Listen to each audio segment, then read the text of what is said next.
Bien, alumnos, ¿cómo están? Buenas noches a todos. Señor profesor, buenas Buenas noches. noches, profe, ¿cómo está? A todos, buenas noches. Gracias por este retorno para saber que estamos conectados y me escuchan. Bien. Bueno, esta clase vamos a retomar un par de presentaciones que quedaron pendientes de la sesión anterior. Bueno, ya saben, por los inconvenientes que hubo en relación al ambiente auditivo que hubo en la clase pasada. Entonces, en esta sesión vamos a terminar con estos dos casos y bueno, y luego ya continuamos con lo que corresponde a las sesiones que me corresponde desarrollar. Tenemos dos grupos, uno que coordina Jonathan Pajuelo. Él va a atender este grupo va a atender el caso de la Defensoría del Pueblo y de Perú. Y en el segundo caso, el Archivo General de la Nación de México. En el caso del grupo 8, que coordina Roberto Calla, sobre el Ministerio de Poblaciones Vulnerables, el Ministerio de la Mujer y Poblaciones Vulnerables, y un archivo de Colombia también.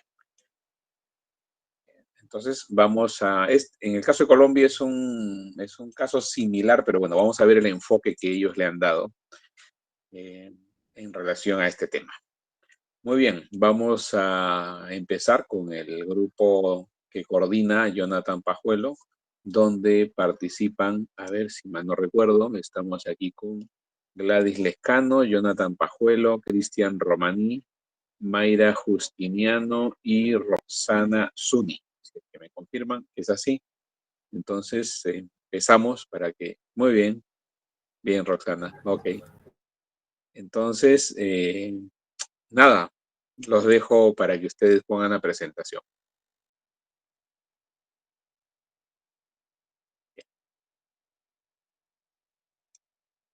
A ver qué nos comentan. Gracias, Melissa, por indicar los grupos.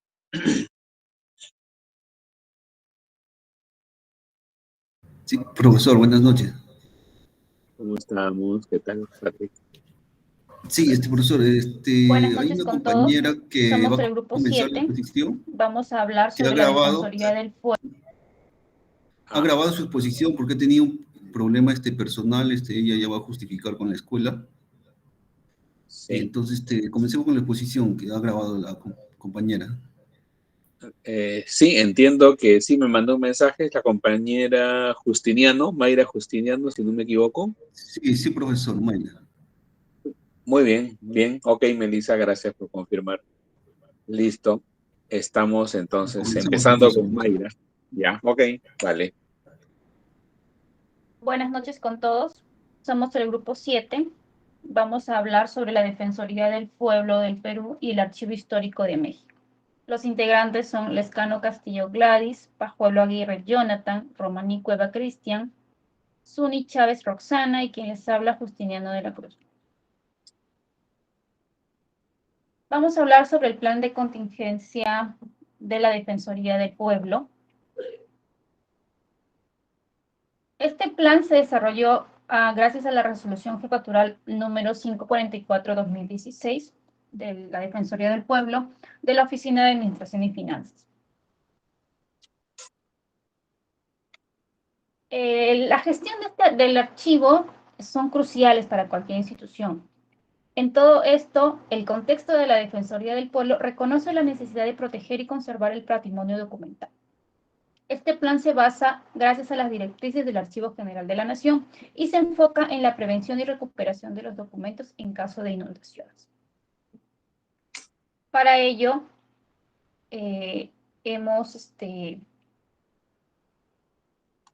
son varios puntos, pero nosotros vamos a agarrar solamente 4, ¿no? Entre ellos tenemos lo que es el diagnóstico, donde nos habla de la edificación e instalaciones. Aquí hablamos específicamente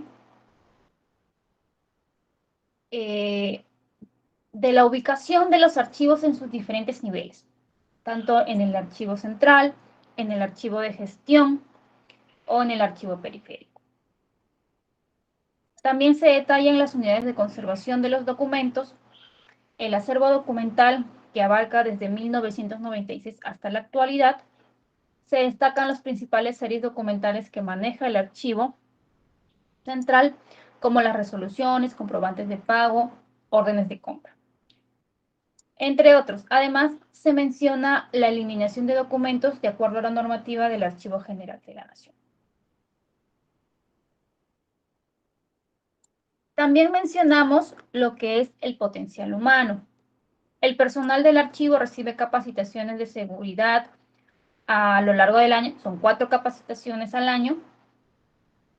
También mencionamos los riesgos. Identifican los riesgos asociados con las inundaciones, como filtración de humedad, goteras, cortocircuitos e incendios. Hablamos de lo que es el alcance y las aplicaciones. Este plan establece que las disposiciones son de aplicación y cumplimiento obligatorio para todo el personal que trabaja en el archivo de la Defensoría del Pueblo. Por otro lado, tenemos las disposiciones generales. Estas disposiciones generales están conformadas por un comité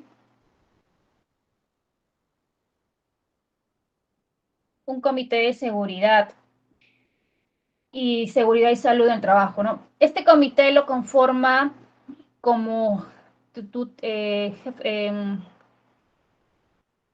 parte principal una persona del comité, como secretario al jefe del archivo, y también vienen los departamentos de la Defensoría del Pueblo. Por otro lado, tenemos lo que son las disposiciones específicas. En estas disposiciones específicas mencionamos las acciones de prevención, que más se basa en lo que son las edificaciones e instalaciones. Se describen acciones de prevención relacionadas a los edificios e instalaciones, incluyendo inspecciones periódicas, los mantenimientos del sistema eléctrico, las señalizaciones, la restricción del personal no autorizado. Destaca la importancia de desconectar los sistemas eléctricos al final del día laboral. Por otro lado, tenemos las acciones de prevención. Esto va más allá con la documentación. El plan se adentra en acciones específicas relacionadas con la prevención y recuperación de los documentos. Se detallan los pasos a seguir en caso de una inundación: cortar el sistema eléctrico, usar la caja de emergencia, notificar a los bomberos, a defensa civil. Resalta la importancia de proteger los documentos de posibles daños y evacuar la documentación afectada a espacios adecuados para su recuperación. Y por último, acciones a recuperar después del siniestro. Tras controlar la inundación, se describen acciones a ejecutar. Esto incluye la inspección de los espacios afectados, el rescate de los documentos y el traslado a áreas no afectadas. Se enfatiza la necesidad de aislar los documentos húmedos y descartar los irreparables. En conclusión, el Plan de Prevención y Recuperación de Documentos por Inundación de la Defensoría del Pueblo es una herramienta fundamental. Este plan proporciona una guía detallada sobre cómo prevenir inundaciones, cómo actuar durante un siniestro y cómo recuperar los documentos afectados. Por otro lado, tenemos lo que es el Archivo Histórico de México. Sus principales aspectos en este archivo es el enfoque. Se basa en la conservación de estos documentos en situación de contingencia, asegurándolo la prevención a largo plazo. Se divide en 3 secciones principales: en el método del secado de los documentos, la deshumidificación y la congelación. Destaca también los principales pasos a seguir en cada una de las contingencias por agua: cómo detectar y eliminar las fuentes, cómo proteger las colecciones que no son alcanzadas por el agua y reunirlos en suministros para su rescate. Como vemos aquí, uno de los métodos es el secado al aire libre. Este método se recomienda en situaciones en las que la cantidad de materia afectada y el nivel de humedad son reducidos a moderados. La forma de secado al aire libre es poner un papel absorbente por debajo de las hojas sueltas para que esto pueda absorber y ir secando con el mismo ambiente, ¿no? Sin que se peguen. Ellos tienen una mesa grande, pero también tienen abajo como una mesa con rejillas, ¿no? Igual, ponen el papel absorbente y ahí encima ponen las hojas sueltas. Por otro lado, como ven en la tercera imagen, en la parte superior, tenemos el secado de los libros al aire libre. Igual, se le pone una hoja absorbente en cada folio y se los deja en una esquina para que se puedan tomar aire, ¿no?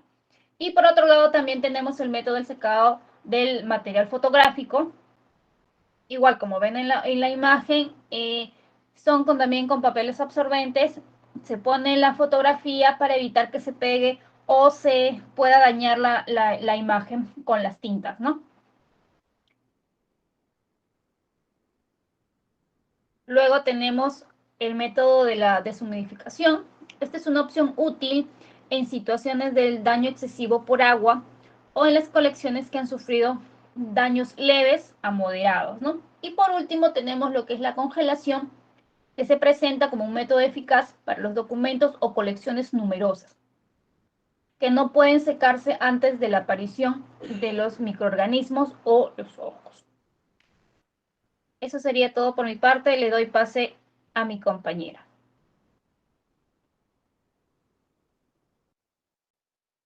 Bien, adelante. Bien, ahora vamos a ver las similitudes. En cuanto al tema central, ambos planes abordan el tema de la recuperación de documentos y el acervo afectados por el agua, ¿no? Se centran en cómo responder a situaciones de daño por agua y tomar las medidas para minimizar dichos daños. En cuanto a la importancia de la respuesta rápida, ambos planes enfatizan la importancia de una respuesta rápida. En ambos casos se menciona que las primeras 48 a 72 horas son críticas para minimizar los daños y prevenir la formación de microorganismos, ¿no? Siguiente diapositiva, por favor. En cuanto a la necesidad de espacio adecuado, ambos planes hacen hincapié en la importancia de contar con un espacio limpio y adecuado para llevar a cabo la recuperación de documentos afectados por el agua. Se menciona también que el área de trabajo debe estar seco y fuera de peligro. Y en el uso de ventilación, ambos planes mencionan la importancia de la ventilación en el proceso de secado de documentos. Se aconseja el uso de ventiladores para acelerar el secado, pero con precaución para no propagar hongos en caso de que haya alguna contaminación. Y finalmente, en condiciones ambientales, ambos planes se recomiendan mantener condiciones ambientales controladas, como una humedad relativamente baja, temperaturas frescas, para favorecer el secado de los documentos. Ahora le doy paso a mi compañera para que continúe con la exposición.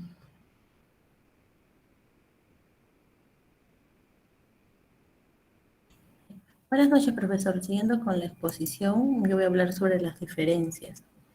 Con respecto a las diferencias de la Defensoría del Pueblo y el Archivo Histórico de México. En los métodos de recuperación, y es que la principal diferencia es que el plan de la Defensoría del Pueblo se centra en los métodos de secado, incluido el secado al aire, mientras que en el Plan Archivo Histórico de México se aborda la congelación como método de recuperación. Se menciona la congelación como una opción para material documental en situaciones particulares. En tipo de materiales, el plan de la Defensoría del Pueblo es más específico en cuanto a los materiales afectados por el agua, como documentos sueltos, libros, documentos de gran formato, material fotográfico y otros. Mientras que en el plan del Archivo Histórico de México menciona específicamente la congelación de material documental y material fotográfico en situaciones específicas. En el caso del énfasis en materiales fotográficos, la Defensoría del Pueblo no tiene, mientras que en el Archivo Histórico sí cuenta, y aquí ponen un énfasis significativo en la recuperación de materiales fotográficos, mencionando cómo lidiar con negativos y positivos fotográficos, diapositivas y otro tipo de material fotográfico.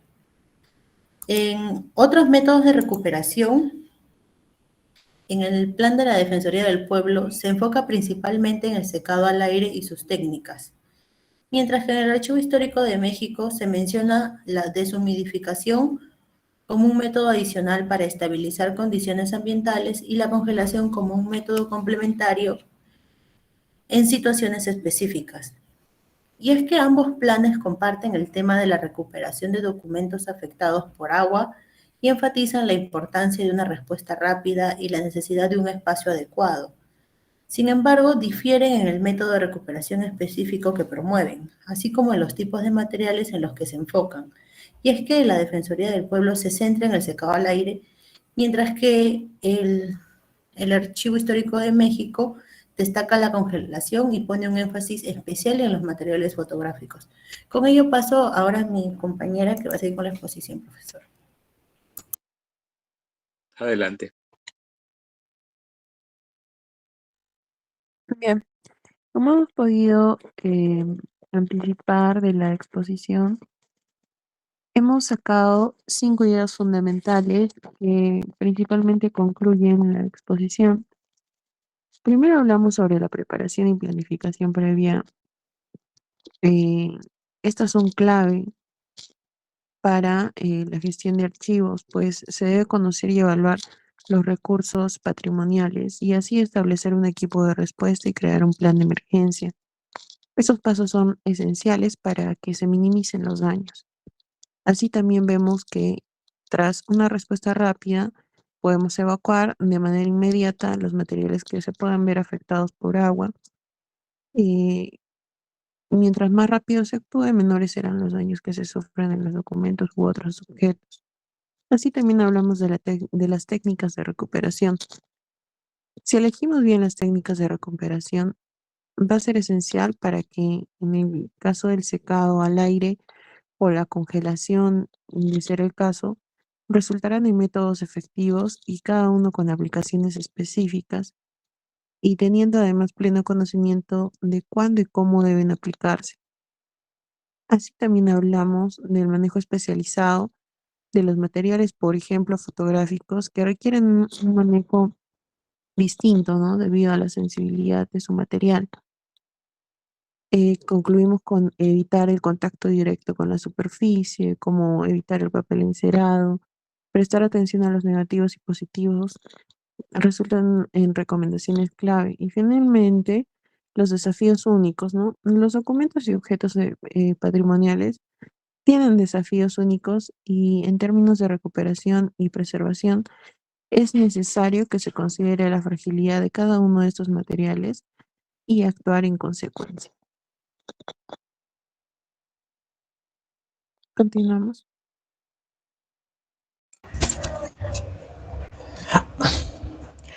Recomendaciones para elaborar un nuevo plan.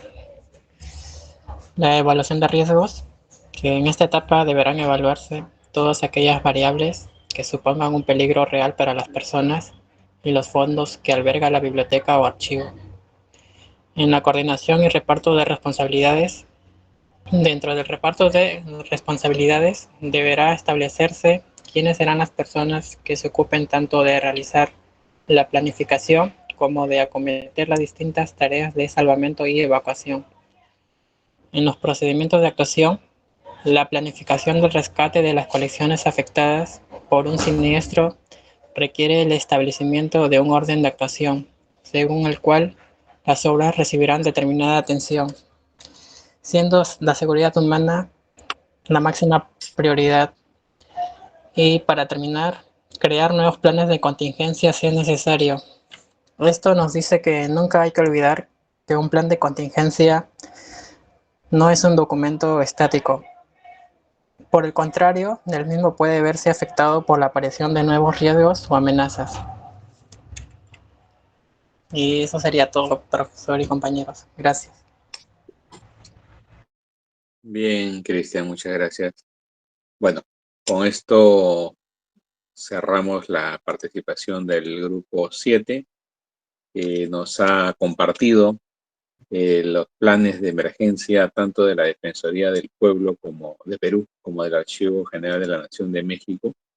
Y ya al margen de que varios de los planes que hemos visto son similares, sin embargo, notamos, conforme nos ha expuesto en una parte de la presentación Roxana, por ejemplo, ¿no? Nos dice de que es necesario también priorizar de acuerdo a las características de los materiales, de los soportes, cuál es el nivel de salvamento, de prioridad o de intervención, de recuperación que vamos a tener, ¿no? Porque hay materiales que pueden ser muy frágiles frente a determinados agentes de deterioro, como puede ser en el caso del agua, y, y- y lo primero que puede dañarse frente a este factor de deterioro es la fotografía, por ejemplo, ¿no?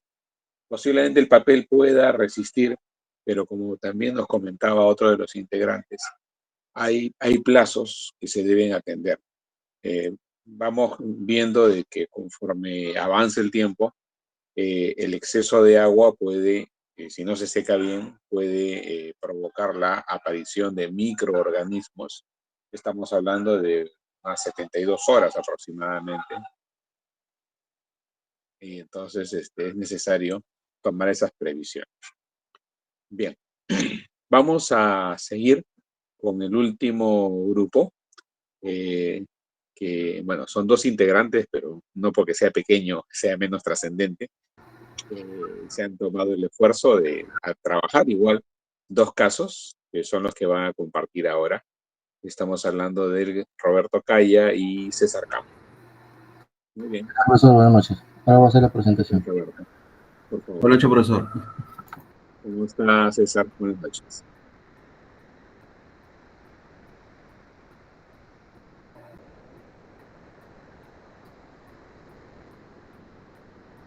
¿Se visualiza? Sí, Sí se ve, Roberto. Sí se ve.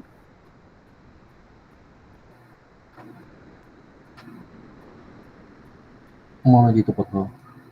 Se me ha colado acá.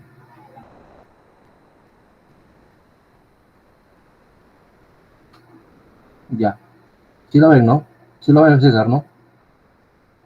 Se aprecia. Sí, Roberto, sí se ve. Ok, profesor, buenas noches. Compañero, buenas noches. Nosotros como somos el grupo número 8, el cual está conformado por mi compañero César Campos, quien le habla Roberto Calla.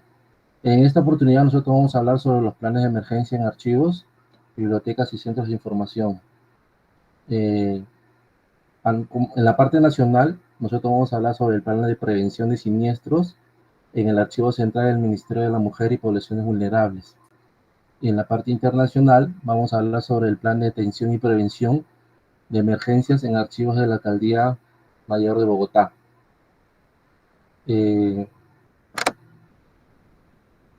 Como parte introductoria, como se visualiza en la diapositiva, los tipos de siniestros, en este caso es el sismo, el incendio, las inundaciones, el vandalismo, ¿no? Los archivos no están ajenos a estas situaciones, ¿no? Ya que los mismos se encuentran involucrados por ser parte importante de la estructura de la sociedad, por lo que resulta indispensable protegerlos contra medidas y riesgos que puedan afectarlos por ser testimonios administrativos, jurídicos y económicos, y a su vez puedan lograr formar parte de la historia institucional como fuentes de información para usuarios, para nosotros mismos, ¿no? Y lo que conlleva establecer estrategias que permitan actuar técnicamente para la conservación adecuada de la información. Para tal caso, se han seleccionado dos planes, el de prevención y atención ante desastres en los archivos.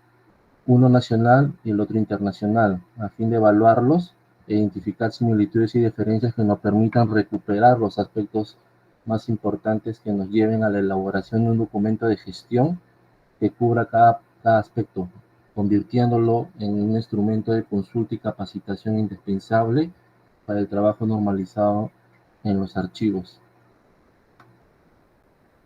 Como vemos en la diapositiva, podemos observar los datos generales de las identidades, tanto en el ámbito nacional como en el ámbito internacional, ¿no?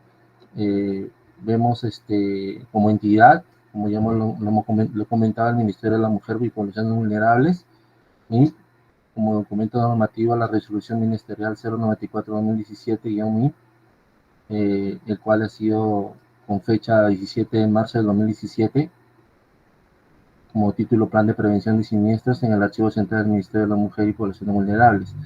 En el ámbito internacional está la alcaldía, como entidad, la Alcaldía Mayor de Bogotá, documento normativo código DOC-PC04, con fecha 7 de julio del 2022, y el plan es el Plan de Prevención de Emergencias en Archivos.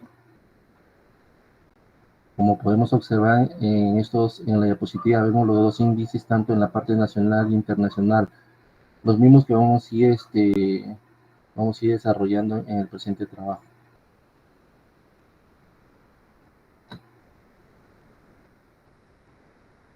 En las similitudes, hemos encontrado, en la primera similitud que hemos encontrado es en cuanto a la ubicación de cada archivo, ya que ambos se encuentran en los primeros pisos de sus respectivas sedes institucionales. Igualmente, estas están descritas el mobiliario utilizado y el material logístico. En la siguiente diapositiva vemos las similitudes en cuanto a la implementación de las cajas de emergencia para la recuperación del material archivístico, así como la implementación de un botiquín de primeros auxilios. Igualmente están consideradas la instalación de extintores y dispositivos de prevención como detectores de humo, deshumecedores y luces de emergencias. Entre las diferencias que hemos podido encontrar en ambos planes, la primera diferencia notable que hemos podido observar es en cuanto al objetivo, el mismo que en cada plan nacional se refiere a la prevención, respuesta y recuperación, mientras que en el plan internacional solo se refiere a la respuesta y recuperación. Es decir, que el objetivo se basa desde el momento del siniestro hasta la recuperación del mismo. En la segunda diferencia que hemos observado es en cuanto a las unidades orgánicas, ya que están afectadas a lo normado en cada plan, ya que en el plan nacional se abarca a los niveles de archivo, mientras que en el plan internacional solo se abarca al archivo de gestión.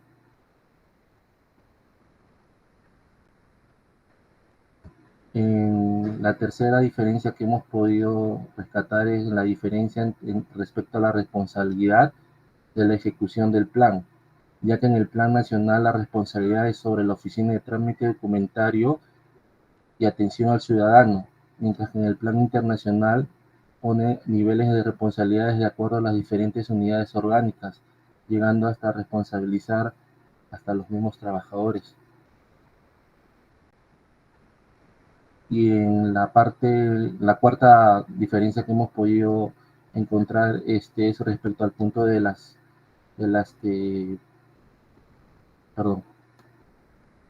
consideraciones.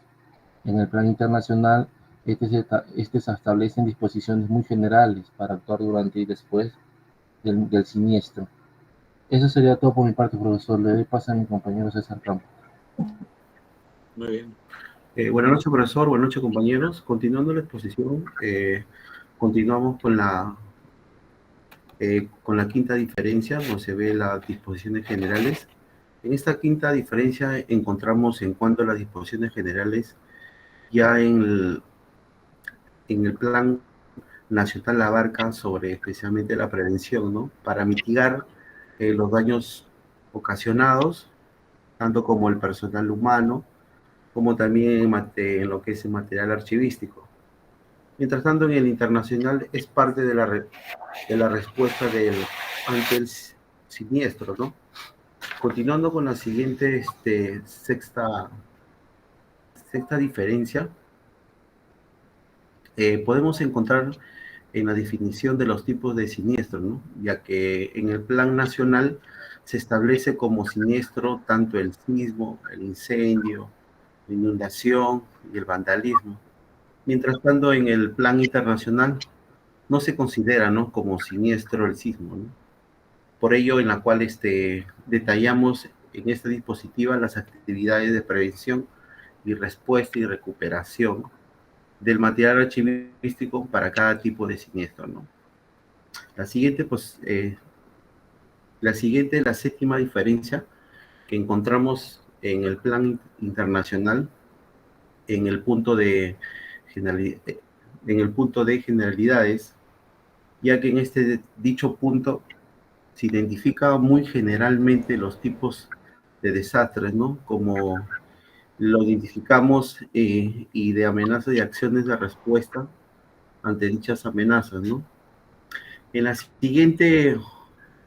la octava diferencia, siguiente PPT, encontramos en el plan internacional referido al punto de riesgos, ¿no?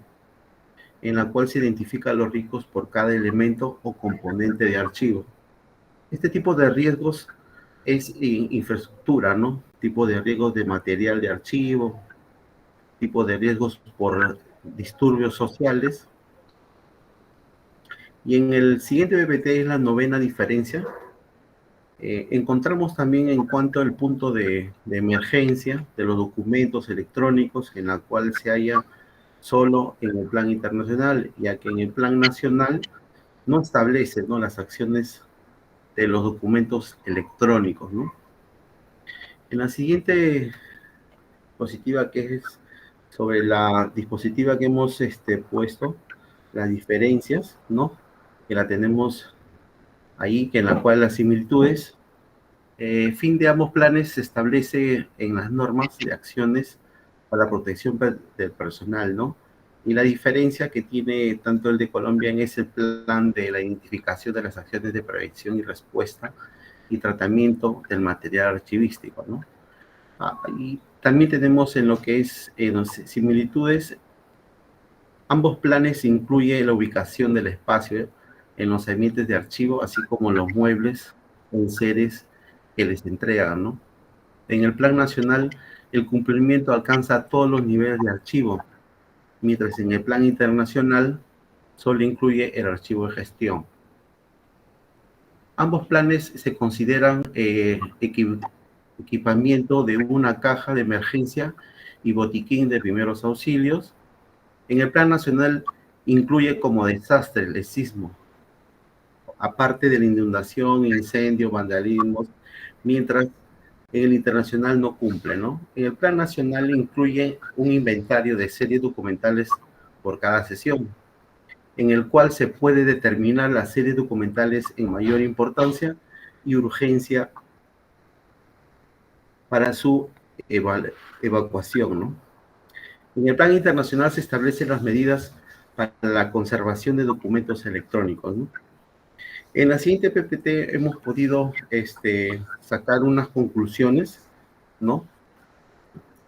Al observar el plan internacional se puede observar que no existe, ¿no?, un orden coherente en estructura de plan, causando una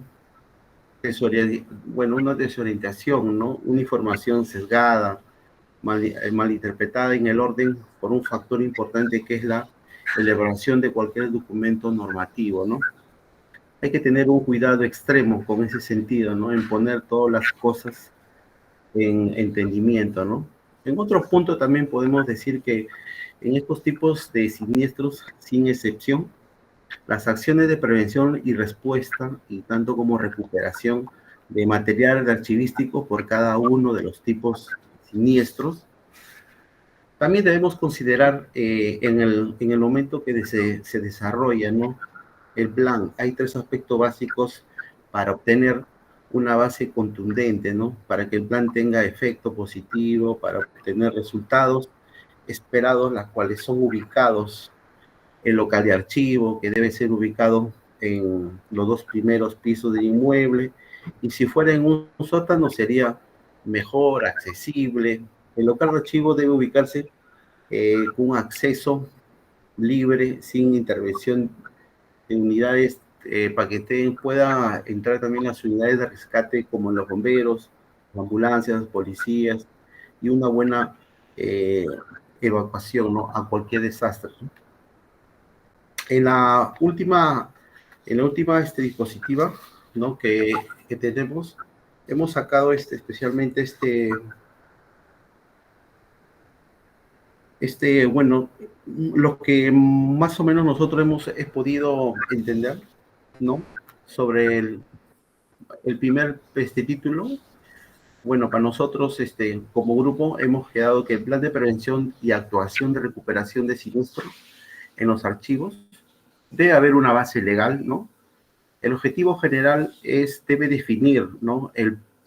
Debe definir el objetivo general del plan, en el cual debe incluir la prevención y respuesta y recuperación de los documentos. Como objetivo específico, definir los objetivos para alcanzar al fin de mitigar los daños de acervo documental, cada tipo de siniestro, ¿no? Tanto como sismo, incendio, inundación y vandalismo, ¿no? En el siguiente punto podemos tener el alcance, ¿no? Que es disponer las unidades orgánicas afectadas, ¿no? Dice atacamiento en este plan, en las mismas que se deben incluir todos los niveles de archivo. En las responsabilidades se define responsables directos, el plan de unidad de gestión documentaria y archivo. En disposiciones generales, el punto que debe definir, ¿no? Las disposiciones para tomar el caso de un desastre general sin tomar en consideración cada uno por separado, ¿no? Y las disposiciones específicas incluye todas las acciones que se va a tomar, ¿no? Mitigar los daños del acervo documental, siniestro, dentro, el mismo que incluye, ¿no? El incendio, sismo, inundación y vandalismo, ¿no? Y tener el punto número 9, ese es los planos de ubicación, ¿no? Que se deben apuntar en los planos de ubicación en tanto por unos arquitectónicos como electrónicos y saneamientos, ¿no? Como también zonas seguras, incluyendo las vías de evacuación, ¿no? En ese sentido, profesor, hemos concluido con la exposición. Muy bien, perdón, muy bien, César. César y Roberto nos han mostrado estos 2 casos, con los cuales ya cerramos estas presentaciones, y en términos generales, ya para consolidar estos temas que nosotros hemos visto, bueno, voy a presentar unas ideas generales que, de acuerdo a lo que ustedes ya han ido viendo como grupos, seguro que han visto de que es necesario tomar algunas previsiones en cuanto a cómo organizar el trabajo, en cuanto a cómo plantear este plan de prevención en función a equipos, en función a insumos, a materiales que puedan atender estas eventualidades, ¿no? No sé si hasta aquí, y antes de que siga, ya terminadas estas presentaciones, ¿tienen algunas consultas?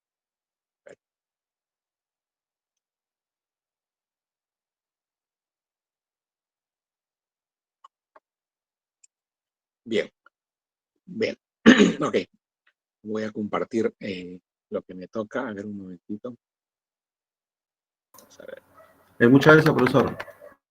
Bien, César, muchas gracias, César y Roberto. Muy bien. Ok, César y Roberto, gracias. Voy a compartir antes de empezar a desarrollar este tema, porque lo que ustedes han planteado son ya la casuística de cómo diversas entidades ya sea a nivel nacional o internacional, toman en serio la necesidad de implementar planes de prevención. Es importante, de alguna manera, adelantarse o prever acciones frente a situaciones de emergencia, porque no estamos libres de algún tipo de momento crítico donde estemos preparados, debemos saber cómo actuar, eh, qué prioridades debemos atender en relación a objetos que deben salvarse en un primer nivel, en un segundo nivel, saber cuál es el impacto que pueden tener estos factores de riesgo, principalmente, como ustedes los han identificado, que pueden ser factores asociados con agua, como podrían ser las inundaciones, lluvias intensas, incendios en base a cortocircuitos, en función a descargas eléctricas, posiblemente un accidente por un equipo que se ha dejado pues conectado por mucho tiempo, o las conexiones eléctricas no reciben el mantenimiento adecuado, entonces esto genera un riesgo también. Nuestra vida se desenvuelve, nos guste o no, con estos elementos vitales para poder trabajar, agua y luz o electricidad. Entonces, si bien nos facilitan la vida, pero también en determinadas condiciones pueden traernos problemas si es que no los manejamos de la mejor forma. Adicionalmente, hay otros riesgos que en segundo orden no son tan frecuentes, pero igual es necesario contemplarlos, y nos referimos a sismos, y también podríamos hablar de ataques de microorganismos, vandalismo, robo, etcétera. Pero los principales son incendios, inundaciones, como los que generalmente van a llamar la atención de los responsables de archivos. Sin embargo, es conveniente que antes de que nos explayemos en estos temas, veamos algunos casos, algunas situaciones que nos deben motivar a reconocer que es importante adoptar acciones previas, que es conveniente por lo menos tener un plan de trabajo o un plan de actuación inmediata, y luego ya cuando ha pasado el momento de crisis, también adoptar alguna acción pues de recuperación, de rescate, de tratamiento, etc. Pero todo plan surge en función también a las características de los materiales que yo estoy gestionando, a los recursos que dispongo, tanto a nivel logístico como recurso humano, a la magnitud de la colección y al tipo de material que estoy gestionando. Estos casos los vamos a ver en algunas noticias que me vienen a la mente de casos que están asociados a estas situaciones de emergencia, eh, que en su momento son noticias que mueven, ¿no? Que llaman bastante la atención, pero después cuando caemos en la rutina, nos envolvemos en lo cotidiano y dejamos que pase esto hasta que nuevamente nos vemos movidos por situaciones que consideramos que podrían ser muy cercanas, dado que nosotros también trabajamos con materiales similares, que pueden estar presentes en archivos, bibliotecas, museos, centros de documentación, incluso hasta en el ámbito privado, ¿no? Porque estamos hablando de soportes materiales que son fácilmente pues deteriorados por efecto del fuego, por efecto del agua, eh, del sismo también, en el caso de que se destruya pues el ambiente, el repositorio, se caiga el mobiliario, etcétera, ¿no? Bien, voy a compartirles estos casos, vamos a ver. Primero voy a ver qué tengo por aquí. A ver. Esto que está aquí.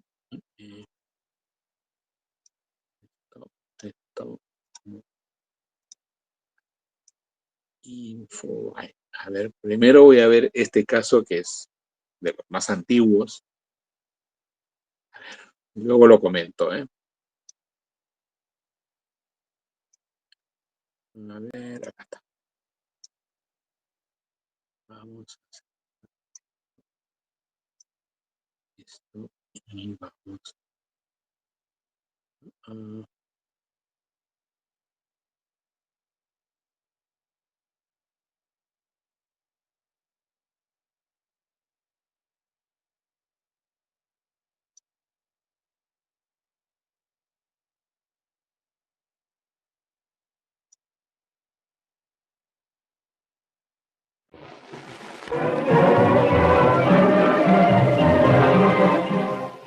En la madrugada del 11 de mayo de 1943, la ciudad de Lima se vio sorprendida por una terrible noticia.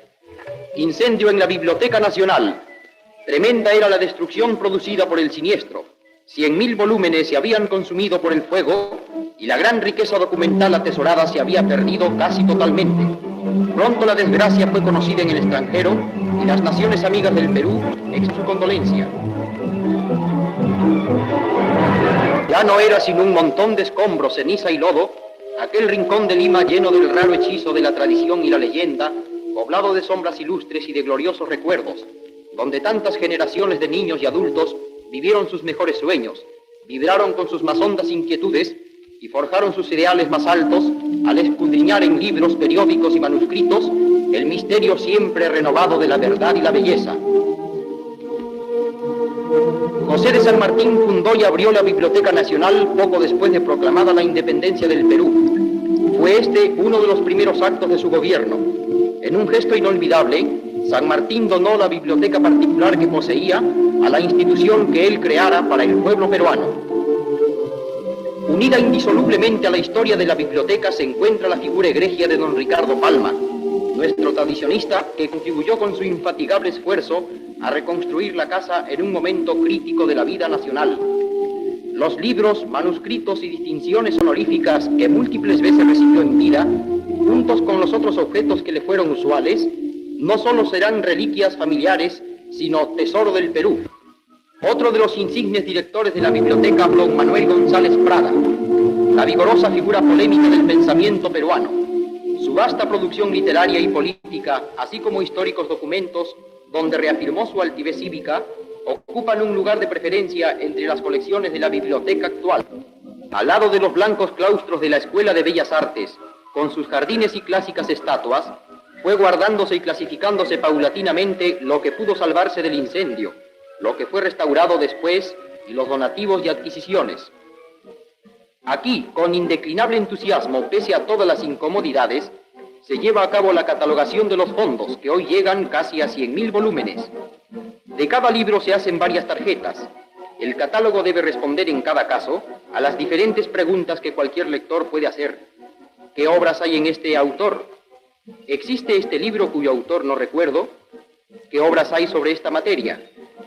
Para la preparación del personal, con la ayuda de técnicos extranjeros, se estableció por primera vez en el Perú una escuela de bibliotecarios cuyo personal, después de 2 años, es íntegramente peruano. A ver. ¿Dónde está? Ah, creo que este es... perdón. Un ratito. Un ratito. Estoy cortando. A ver.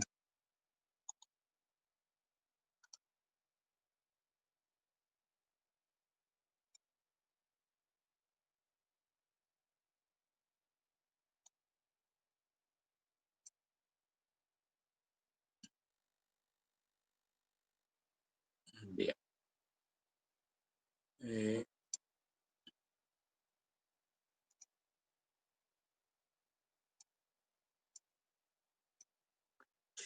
Esto que les acabo de compartir es una noticia de la década de los 40, del año 1943.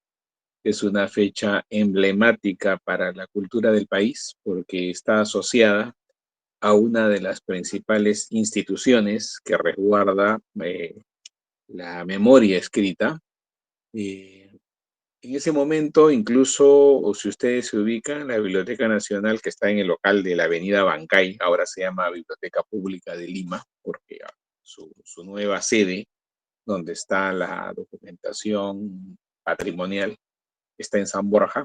Ahora en la Avenida Bancay se brinda acceso a bibliografía mucho más moderna, pero en esa sede funcionó desde su fundación, desde el año 1821, y por bastante tiempo, hasta ese año, hasta 1943, compartió incluso el edificio con el Archivo Nacional de ese entonces, lo que ahora se llama Archivo General de la Nación. Felizmente que el incendio no afectó los documentos del Archivo Nacional, solamente una zona de la biblioteca, pero bueno, se llevó una buena cantidad de libros, como 100.000 aproximadamente. Se afectaron algunos manuscritos, pero que correspondían a otras colecciones, no las del Archivo Nacional, porque ustedes saben por formación que en el archivo van aquellos testimonios, aquellos documentos relacionados con las entidades públicas que trasladan su documentación permanente. Los manuscritos de entonces correspondían a particulares o colecciones que se habían creado. Pero a lo que voy es de que en ese entonces incluso se armó una comisión investigadora tratando de buscar culpables. Parecía que se creía de que había sido un cortocircuito provocado. O sea, como en estas situaciones se tejen pues miles de hipótesis. Sin embargo, una vez que ya con la situación mucho más calmada, se llegó a evidenciar que en realidad lo que había sucedido con esta institución era de que había un desinterés de parte del Estado y no se le había dado pues, los recursos necesarios para poder modernizar las instalaciones, implementar un sistema de seguridad, situaciones que son propias del desarrollo cotidiano de las instituciones, ¿no? Entonces, esta apatía de parte del Estado, bueno, había pasado la factura y por alguna situación se provocó un cortocircuito y fue pues envolviendo a toda esta documentación. Bueno, antes de que siga, el señor Beldi está levantando la mano si tiene alguna inquietud. Dígame, Profesor, señor muy bien, Beldi. disculpe, buenas noches, profesor. No se preocupe, De dígame. hecho, profesor, tengo un pequeño recuerdo, si bien no de esa época no he vivido, no he vivido, pues, porque yo soy del 60, Ya. 62 exactamente, pero sí, profesor, te comentaba ya, ¿no?, de que esta biblioteca de la Avenida Bancay ha sido reconstruida y mayormente se habían perdido unas colecciones de Ricardo Palma. Y yo cuando estuve viviendo en Ica el año 2001 a 2011, conocí a un señor César de la Torre, lector, muy nacido lector, que tenía un grupo en Arequipa de lectores de libros y se reunía pues con la alta sociedad de Arequipa, él, ¿no? Él le conocía en Ica. Entonces, se reunía mucho con la alta sociedad y comiendo un tecito, ¿no? Es más o menos en los años 70, leían libros y comentaban entre ellos, ¿no? Entonces, él me dice, yo tengo un libro de Ricardo Palma, una de las primeras colecciones, y me cuesta demasiado caro, me dice que no lo pagan, me dice, no me lo pagan y lo tengo guardado. Y el señor vive, ¿no? Tiene unos 7 años mayor que yo, 70 años de tener. Y esas cosas, profesor, a veces que vienen como anécdotas, cuentos, de repente, no creíble, hace ver, profesor, que a veces este tipo de colecciones, ¿no? Como se perdió, pues, ese incendio, que también hacen comentarios, usted lo debe tener más claro, señor profesor, que fue reestructurada toda, pues, toda la biblioteca, y por eso la biblioteca tiene esa casi característica, señor profesor, del Palacio de Gobierno. Es una arquitectura moderna, alta, ¿no? Que había ese confort, ¿no? De que cuando yo ingresé por el año 76, 74, todavía no se sentía cómodo. Y las búsquedas, a pesar que no existía ni un tipo de WhatsApp, ni Google, ni nada de estas cosas, pero mediante los catálogos se encontraba la información, se encontraba claro, era más tedioso, usted sabía que tenía que ir a sentarse y buscar el tema y el índice, ¿no? Y así poco a poco encontraba lo que usted requería, ¿no? Pero este tipo de cosas, profesor, volviendo al tema del incendio, ha dejado, pues, al parecer, ¿no? Muchos manuscritos se perdieron, indican así la historia, ¿no? Pero lo resaltante, pese a tener un sistema de apagar incendios, en esa oportunidad menos tecnificado que ahora, se logró apagar ese incendio, pero que pues, repercutió mucho de nuestra historia, así también como nos quitaron los chilenos mucho más antes, profesor, cuando invadieron nuestra capital, señor profesor. Y más bien disculpe usted si hice un comentario cuasi personal de la poca información que tengo. Muchas gracias. No, al contrario, más bien, gracias porque las intervenciones de todos ustedes siempre permiten un poco agregar más información que podría a mí pasárseme, pero también me facilita el hecho de que a partir de lo que ustedes comentan, voy recordando algunos aspectos que, bueno, en el momento que hago la presentación podrían pasárseme por alto, ¿no? Bien, bueno, como bien adelanta el señor Beldi, efectivamente, ¿no? En estas situaciones, en estas coyunturas, piensen en esto, ¿no? Todo el mundo acude pues a colaborar, ¿no? A mover los documentos. Es un momento crítico, se necesita salvar lo máximo que se pueda y lamentablemente en estas coyunturas hay documentos que se dañan por el efecto del combate del fuego, y si estábamos hablando de estructuras que se derrumban, hay polvo, hay suciedad, hay barro, etcétera. También los documentos se desordenan si es que no están identificados, o en todo caso podrían estarlo, pero cuando se mueven tantos documentos se traspapelan, se pierden. Algunos se dan de baja sin ninguna revisión exhaustiva y así hay documentos que seguro pues por alguna omisión saldrán de las colecciones y luego aparecerán fuera, ¿no? Ya sea de manera involuntaria o intencional.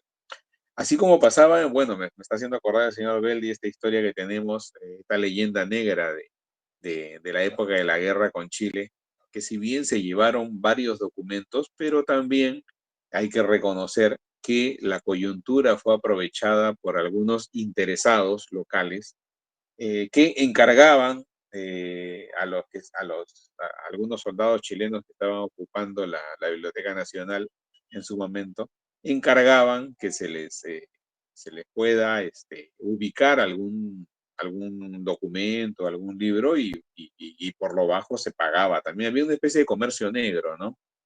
Incluso muchos de los periódicos de esa época hasta como ocupaban espacio, pues se vendían al peso inclusive, ¿no? O sea, hay algunas historias no oficiales que mencionan que buena parte de los diarios del siglo XIX se vendieron al peso y terminaron siendo papel para envolver pescado. Esa es la historia, o sea, esas son las historias que se tejen, que deben tener algo de verdad, y así las colecciones van reduciéndose, ¿no? Bueno, es parte del desarrollo de las entidades también.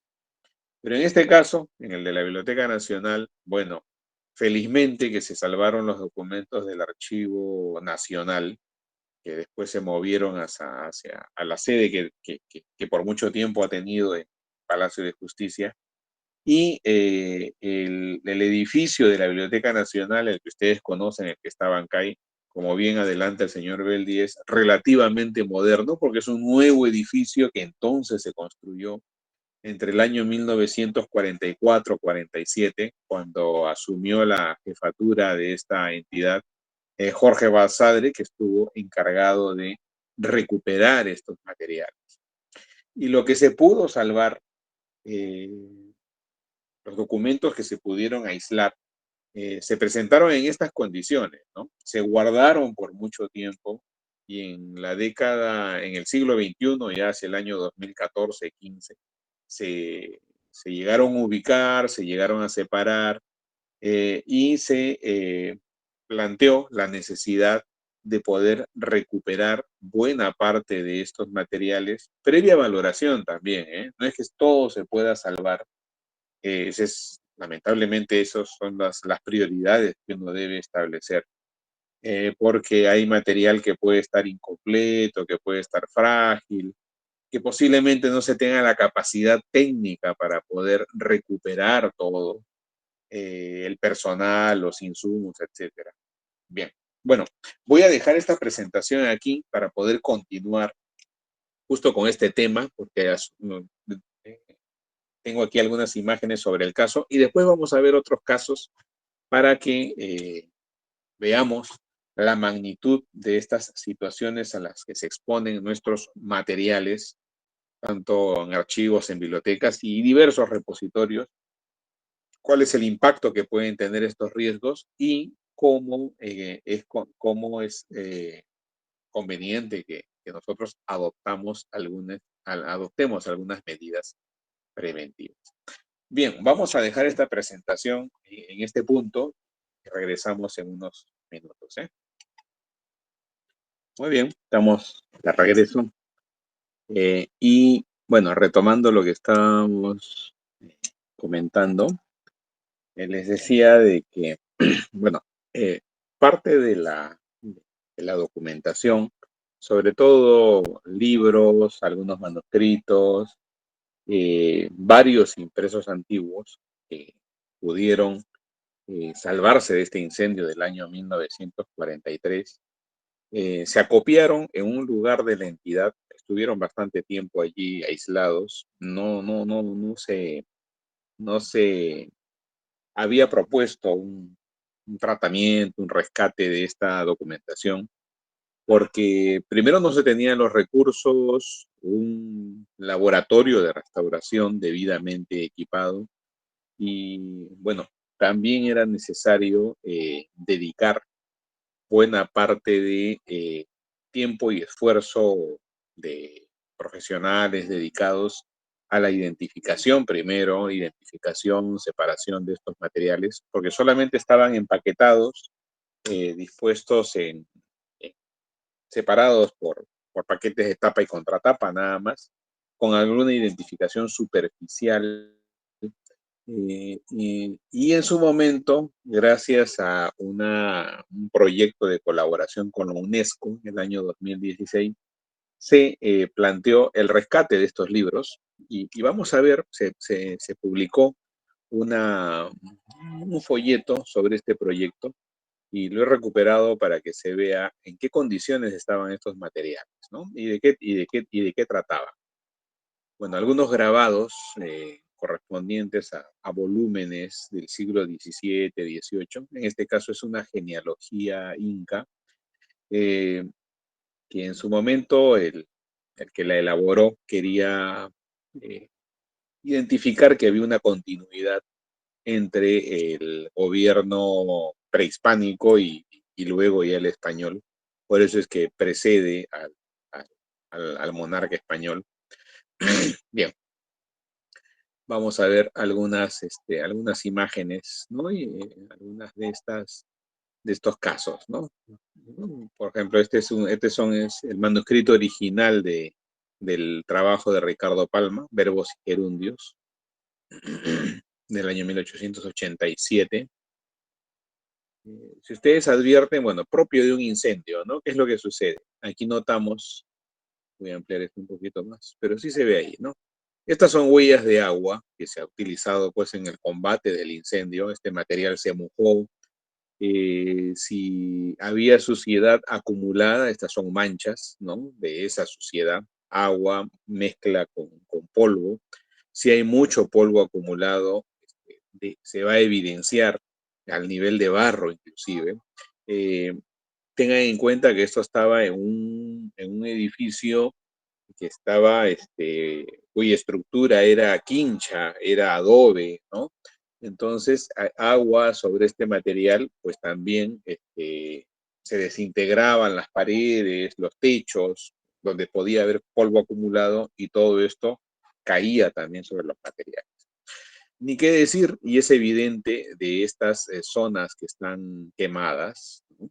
Aquí si hay datos, se pierden, y cuando interviene el restaurador, esta zona quemada no se va a salvar, se va a tener que eliminar, porque si yo le voy a agregar algún reinjerto o algún papel eh, de refuerzo para poder devolverle funcionalidad a este material, no va a poder adherirse con facilidad al papel que esté sano, porque estos bordes que están quemados son muy frágiles y más bien pueden afectar el adhesivo que se va a emplear. Entonces todo esto se tiene que eliminar, ¿no? Se tiene que limpiar.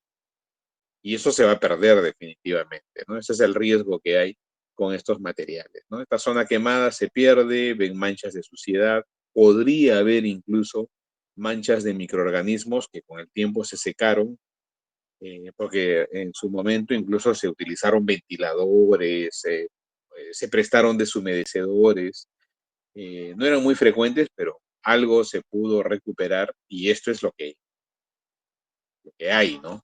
Y sobre eso se ha tenido que trabajar. Algunos, ustedes recordarán que Ricardo Palma fue director por mucho tiempo de la Biblioteca Nacional y varios de sus escritos, porque él prácticamente vivía en la entidad, entonces varios de sus escritos los donó, los integró a las colecciones de la biblioteca. Felizmente que ya se habían impreso eh, estos ejemplares, pero lo que hay aquí son las versiones manuscritas, ¿no? Vamos a ver ahí muy rápidamente lo que hay, ¿no? Diarios de viaje. Este es de Manuel Marquina, algunos manuscritos, como pueden apreciar aquí. Es una carta de José de la Serna a Pío Tristán. Estos son manuscritos, estos son impresos, debe ser un incunable seguro, a ver. ¿Ven? Bastante antiguo, 1496. Este es un incunable europeo. Los incunables europeos datan desde la invención de la imprenta, que es hacia mediados del siglo 1500, 1451-55, hasta fines del siglo XV. Entonces, este es un incunable europeo. Está en latín, está en letra tipo gótica. Este es uno más moderno, de 1605. Este es un incunable peruano. Cuando hablamos de incunables peruanos, se refiere, a diferencia de los europeos, allí es siglo XV, en cambio aquí se toma en cuenta los dos primeros impresores. Uno es Antonio Ricardo y este es Francisco del Canto. Esto está en latín, ¿no? Dice Francisci Canto, ¿no? Es del año 1605. Son los primeros impresos peruanos, acá está un poco más amplio. Tipografía Francisco del Canto de 1605, valioso incunable peruano. Estos son los impresos, ¿ven? También es sobre incunable de Francisco del Canto.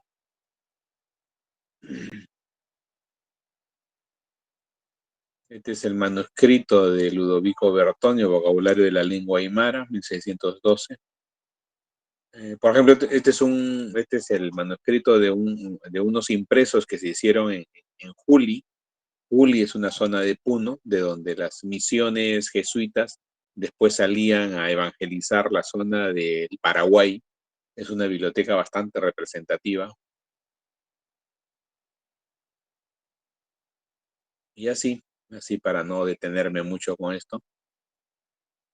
Y así tenemos una serie de documentos que, bueno, en este caso, para poner en evidencia, tiene, bueno, el deterioro propio del agua, manchas de suciedad, manchas del mismo hollín del, del fuego, ¿no? De las manchas de hollín, de humo, de fuego, etcétera.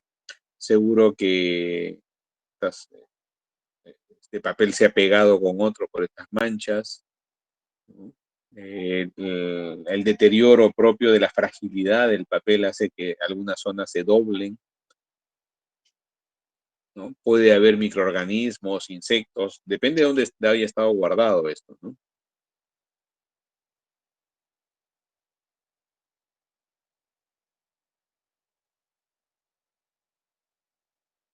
(1702)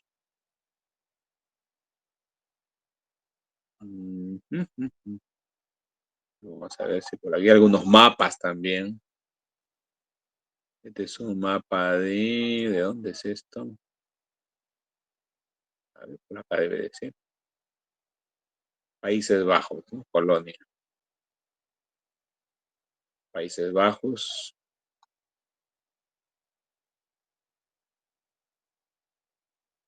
Mapa del Paraguay, que son de las misiones, los jesuitas, como les comentaba. Mapa manuscrito pintado a mano.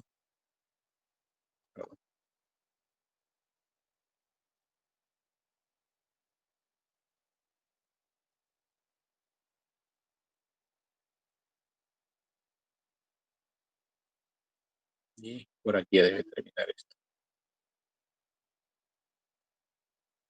Bueno, es lo que se puede recuperar, ¿no? Y sobre eso ya voy a mostrarles, si no es ahora, en una siguiente presentación, lo que después cómo se ha recuperado esto, ¿no? O buena parte, porque todavía el proyecto sigue.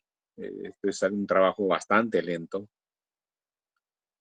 que se tiene que atender pues hoja por hoja, limpieza, eliminar todas estas zonas que están afectadas. Es un trabajo bien meticuloso, al cual no se debe llegar si es que adoptamos pues medidas de prevención, medidas que de alguna manera nos permitan estar alertas, evitando la exposición a riesgos, etcétera, para que después nuestros materiales no se dañen, ¿no?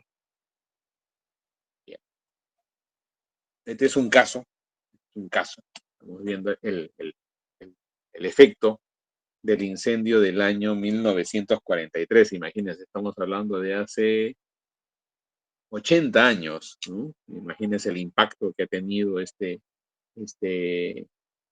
situación, que hasta ahora, 80 años después, con todo el personal, el equipamiento, porque nosotros en Biblioteca Nacional tenemos en el sótano todo el área un laboratorio de restauración. No se puede atender solamente esto, o sea, hay otras necesidades.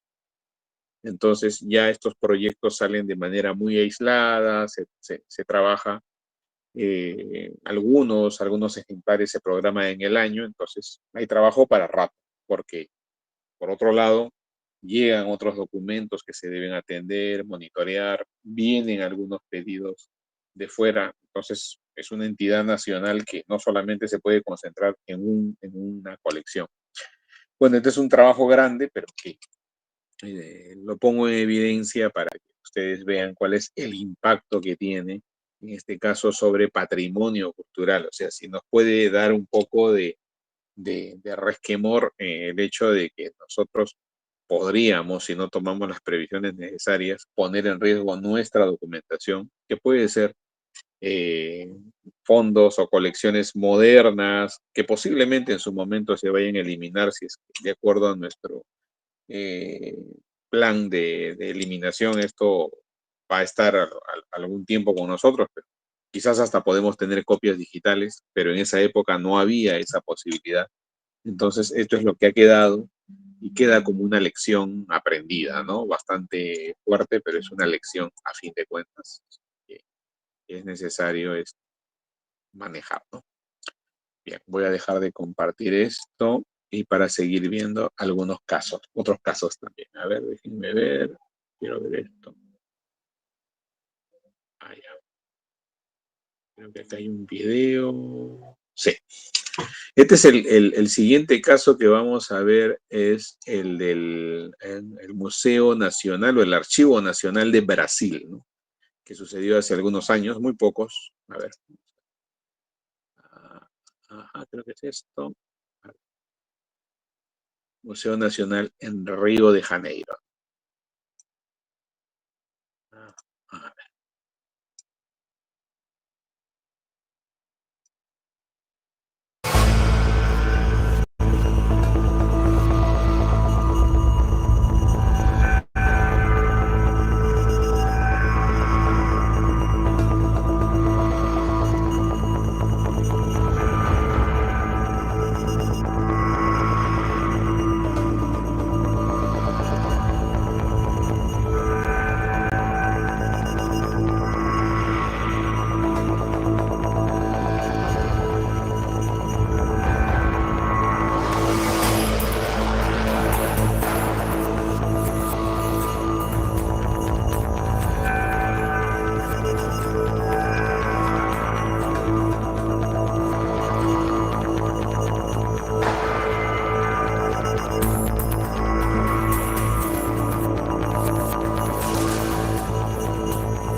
Bien, ahí tienen otro caso, ¿no? Donde, bueno, sobre todo los incendios, ¿no? En este caso, el Museo Nacional de Brasil de Río de Janeiro, de Janeiro, perdón, en el año 2018, que fue expuesto a un incendio donde prácticamente el 90% de sus colecciones, estamos hablando de material de archivo, biblioteca, de museos, ¿no?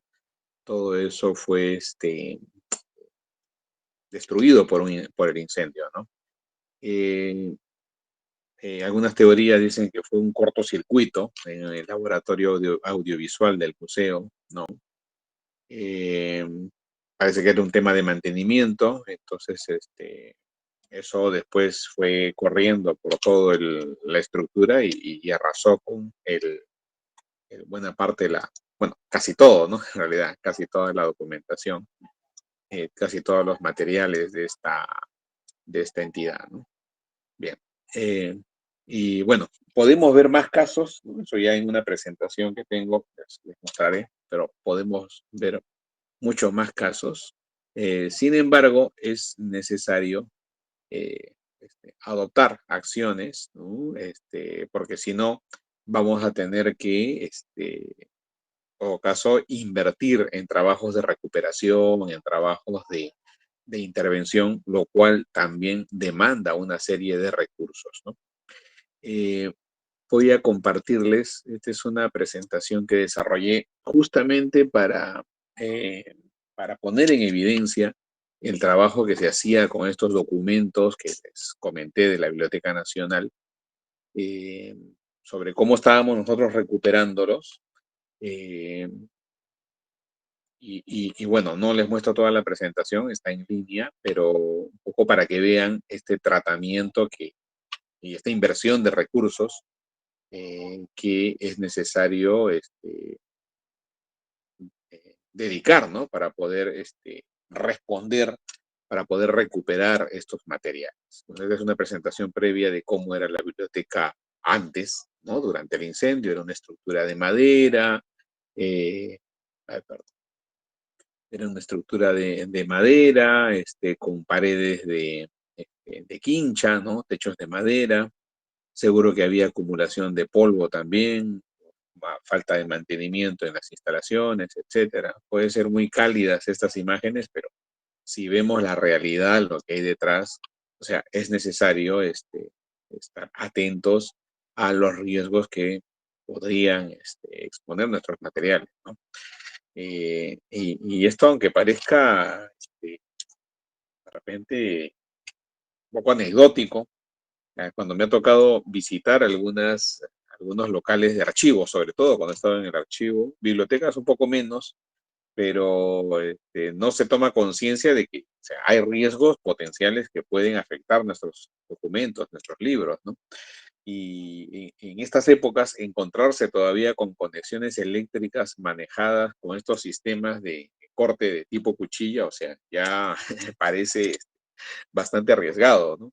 Sabemos que por lo menos hay que trabajar con llaves térmicas, con sistemas de cableado que tienen que renovarse cada cierto tiempo. La norma técnica, hasta hace no mucho, indicaba que cada 30 años se debía cambiar todo el sistema de cableado. Eso al margen del uso que uno le puede dar al sistema eléctrico, porque ahora incluso se separa lo que es luz de fuerza, luz de iluminación. En cambio, antes no, todo se juntaba en un solo, una sola conexión eléctrica e incluso sobre ello pues se agregaba eh, eh, extensiones, conexiones mal hechas, parchadas, etcétera, ¿no?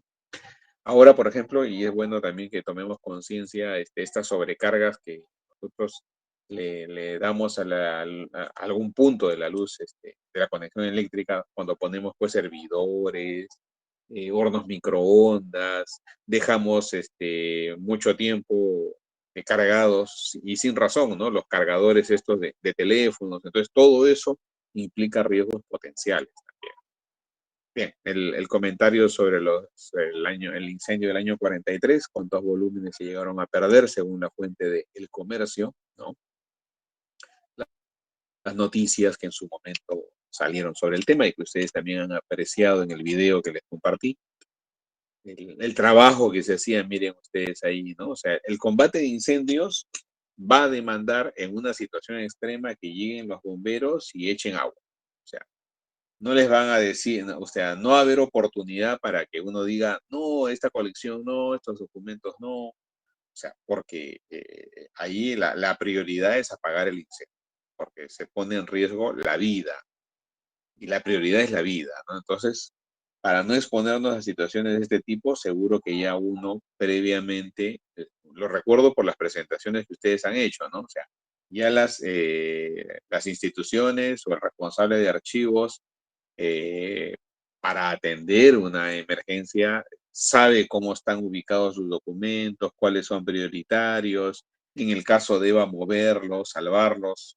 Imagínense, se presenta una coyuntura de este tipo y vienen recursos, viene personal que los va a apoyar, entonces en ese momento uno solamente debe dar las pautas y decir, bueno, vamos a mover los documentos que están en el estante número 54, faz A o cara A, B, baldas del 1 al 8, por ejemplo, ¿no? Entonces, ya con instrucciones claras sabemos que vamos a mover eso, ¿no?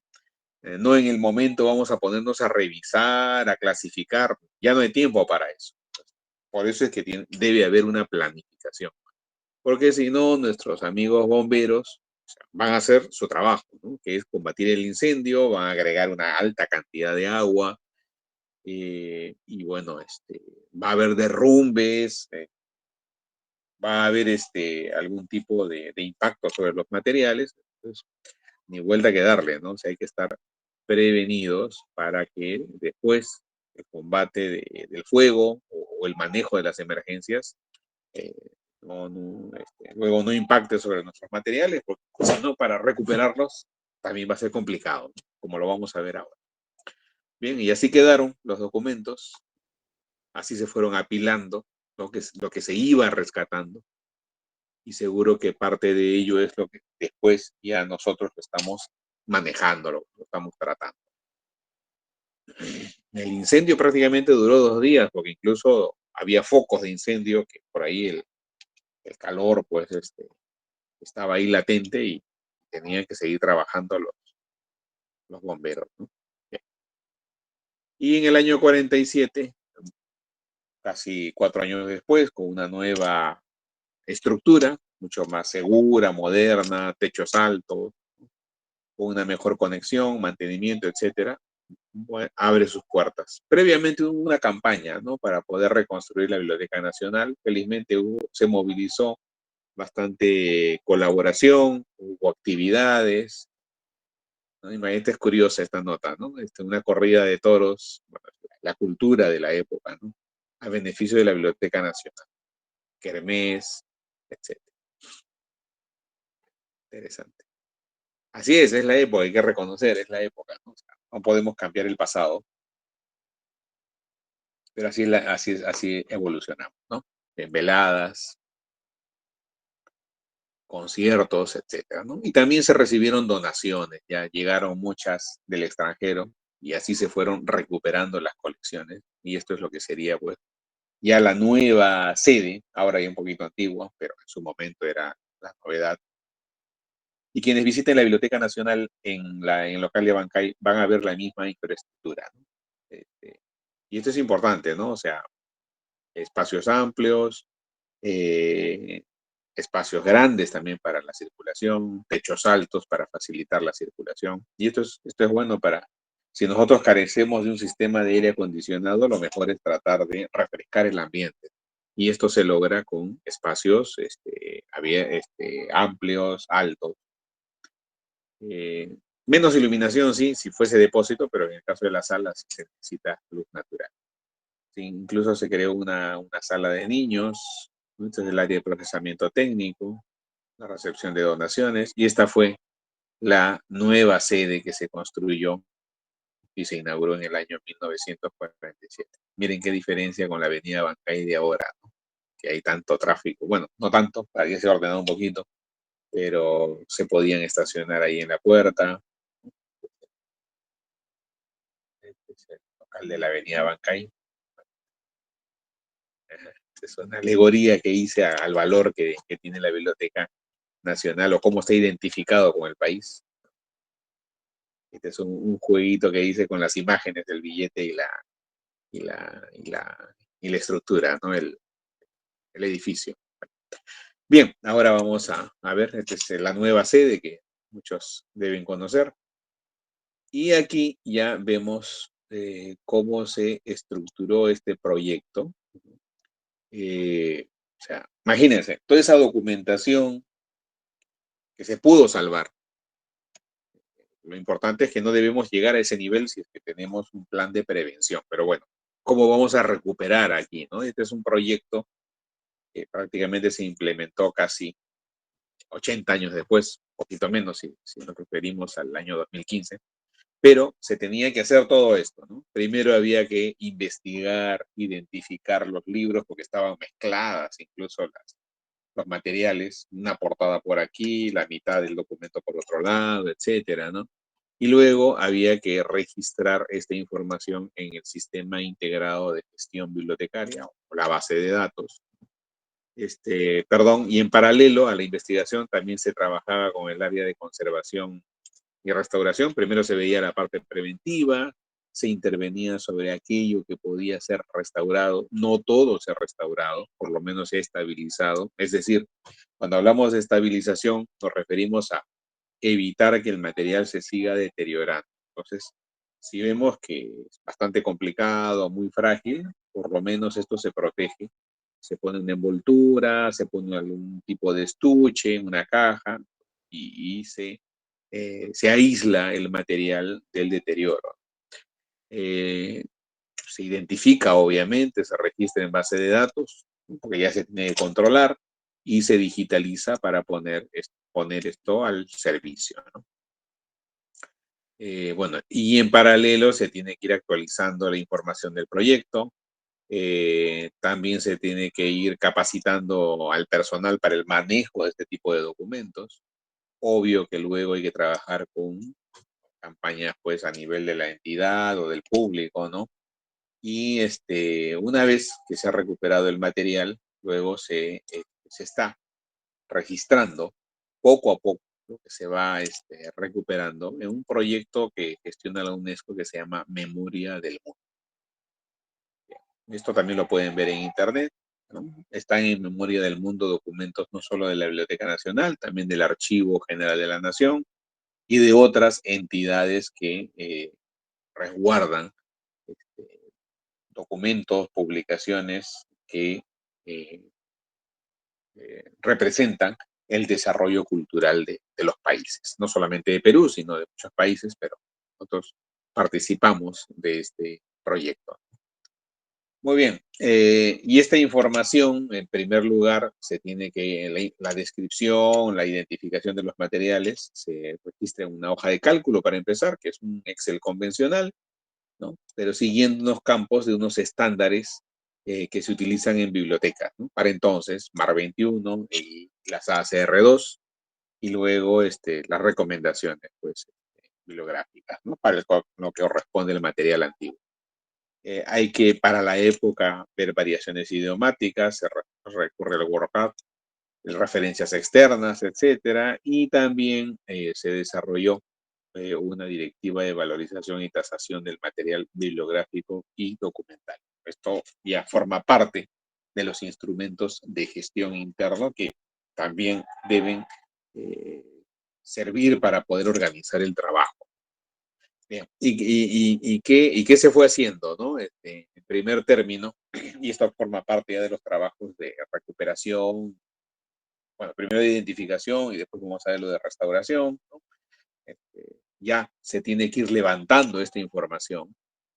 De alguna forma fue un ejercicio también para poder identificar estos materiales o similares. ¿Se acuerdan esa imagen que les mostré de uno de los manuscritos de Ricardo Palma, ¿no? Verbos y gerundios, por ejemplo, ¿no? Un manuscrito de tantas hojas, ¿no? El único ejemplar, obviamente, es un manuscrito, etcétera. De la ficha técnica de identificación primero, y miren las cantidades que se llegaron a recuperar por lo menos. Eran en total 100.000, si mal no recuerdo, pero bueno, de lo que se pudo salvar y en el tiempo se pudo llegar a identificar de diferentes siglos, ¿no? Esta es la cantidad, ¿no?, que actualmente se está manejando a nivel de libros, de manuscritos, de grabados, etcétera. Se identificó que ha habido impacto de fuego, de agua, hollín, polvo. Obvio que también algunos microorganismos que se activaron en su momento, porque había agua, había humedad, pero ahora para esta época, estamos hablando de 80 años, o sea, ya se secó eso, está inactivo. Bien. Entonces, estos son los documentos, parte de lo que ya les mostré del catálogo. Y a ver, entonces, aquí, ¿qué es lo que se hace, ¿no? A nivel ya de la intervención.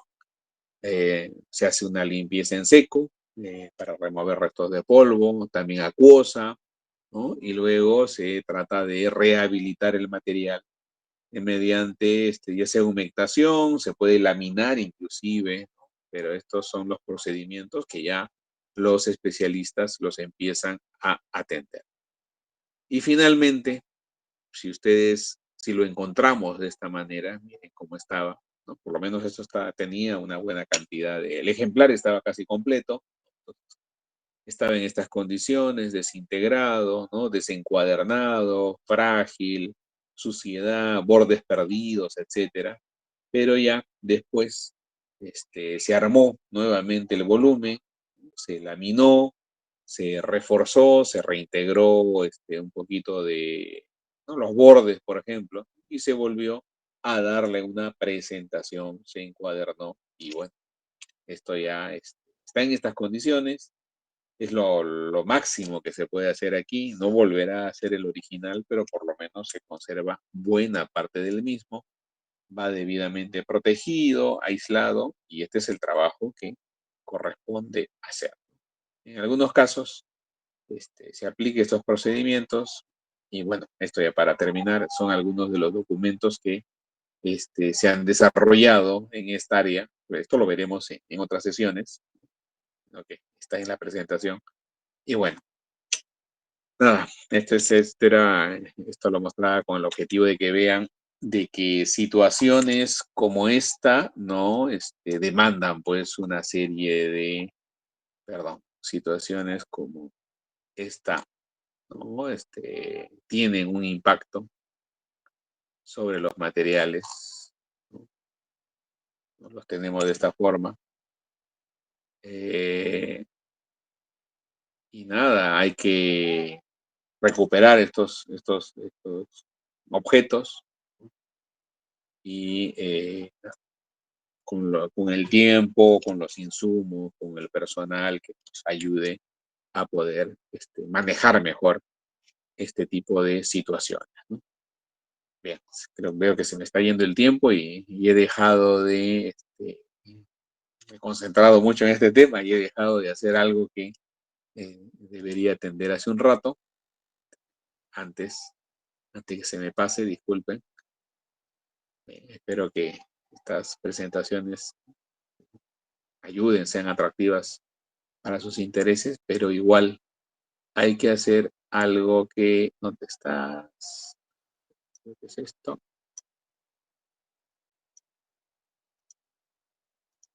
Allá. Es la segunda pestaña. Vamos a... Listo, hay algo que tengo que hacer. A ver, asistencia. Como siempre, vamos a llamar, eso sí, gracias, Patrick.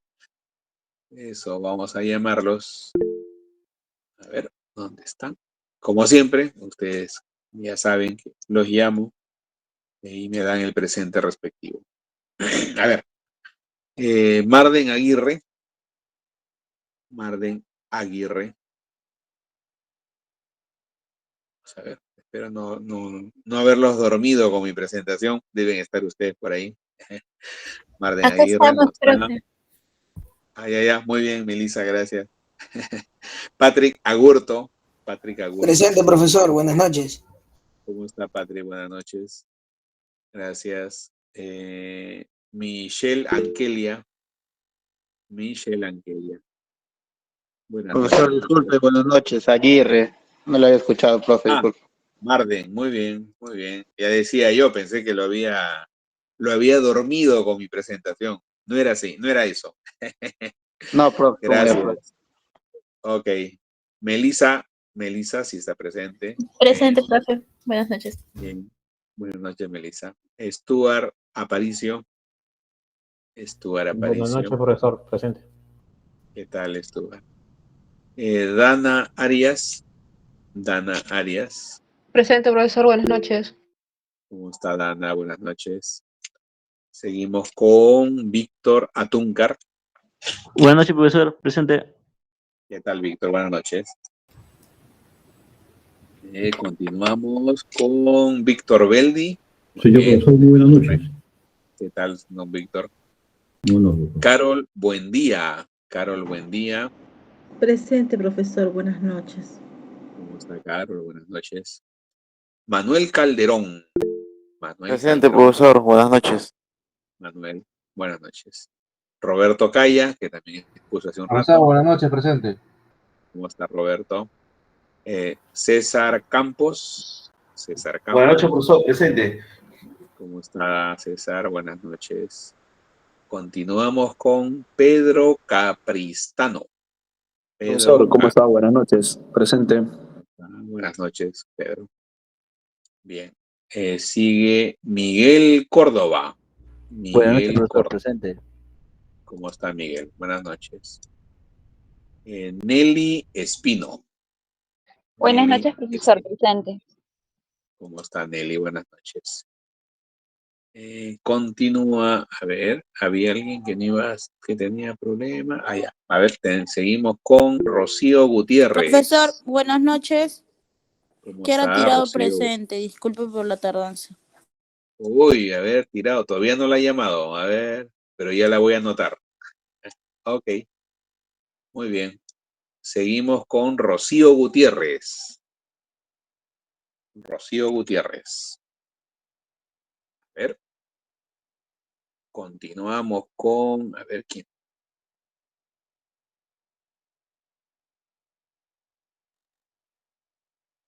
Seguimos con John Guamaní. Presente, John profesor. Guamaní. Buenas noches. ¿Cómo está, John? Buenas noches. Mayra Justiniano. Ah, ¿verdad que Mayra nos mandó un video?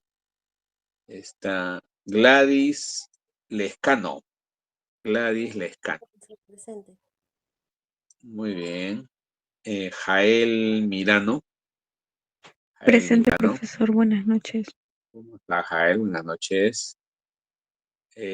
Caterín Muñoz. Caterín Muñoz, a ver. Presente, profesor. Buenas noches. ¿Cómo está, Caterín? Gracias, buenas noches. Sigue Juan Obando. Buenas noches, Obando. profesor. Presente. ¿Cómo está, Juan? Buenas noches. Jonathan Pajuelo. Jonathan Pajuelo. Presente, profesor. Buenas noches. ¿Cómo está, Jonathan? Buenas noches.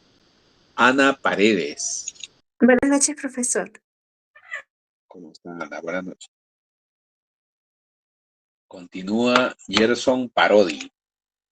Gerson Parodi. Presente, profesor. Buenas noches. ¿Cómo estamos? Buenas noches.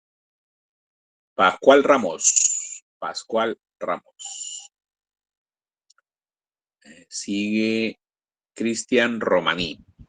Presente, profesor. Buenas noches. ¿Cómo está, Cristian? Buenas noches. Jorge Sarmiento. Profesor, buenas noches. Presente. ¿Cómo está, Jorge? Buenas noches. Luis Simón. Luis Antonio Simón. Buenas noches, profesor. Presente. ¿Cómo estás, Luis? Gonzalo Suárez. Gonzalo Buenas Daniel noches, Suárez. presente. ¿Cómo está, Gonzalo? Miguel Velázquez. Buenas noches, profesor. Miguel. Presente. ¿Cómo está, Miguel? Buenas noches. Alan Zavala. Alan Zavala. Profesor, buenas noches. Presente. Natalia Sea. Profesor, Natalia buenas Sea. noches. ¿Cómo Aquí. está, Natalia? Buenas Bien, noches. profe. Buenas noches. Bien, bueno. Roxana Zuni. Roxana Zuni. Profesor, Roxana se retiró un poco después de exponer porque se sentía mal. Ya, bien, Melissa, gracias por el alcance. Listo. A ver quién no, a ver a quién no he llamado. Vamos a ver. Rocío Gutiérrez. Rocío Gutiérrez. Y Pascual Ramos. Pascual Ramos. Muy bien. A ver, quiero ver si. Ajá. A ver. Muy bien, vamos a cerrar esto. Estoy viendo el chat. Ah, miren, qué bueno. Veo que aquí Melissa ha compartido para ustedes varios enlaces de lo que he ido comentando. Qué bueno. Sobre el incendio de la biblioteca, sobre el incendio en el Museo de Río de Janeiro. Bueno, la presentación de su servidor. Espero que les agrade. Muy bien. Ok. Vale. Listo. A ver, seguimos. Muy bien. A ver, ¿dónde estoy? Ya cerré esto. Cerré esto.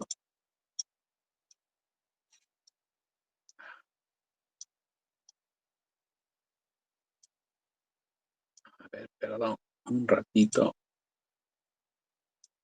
Creo que es esto. Bien, y vamos a cerrar ya esta sesión con algo que una de las instituciones que trabaja lo que es conservación y restauración a nivel mundial. Es un centro de referencia que se llama ICROM, que es una entidad que tiene su sede en Italia, pero que trabaja con diferentes entidades y capacita, elabora procedimientos, recomendaciones, etcétera. Ellos han simulado situaciones de emergencia y nos dan algunas recomendaciones. Lo vamos a ver ahora, lo volveremos a compartir en la sesión que viene como para poder retomar este tema, pero me interesa que nos quedemos con esto, ¿no? A ver, ¿dónde estás? ¿Qué es esto? A ver. Está en inglés, pero le he puesto los subtítulos para que lo sigamos. A ver.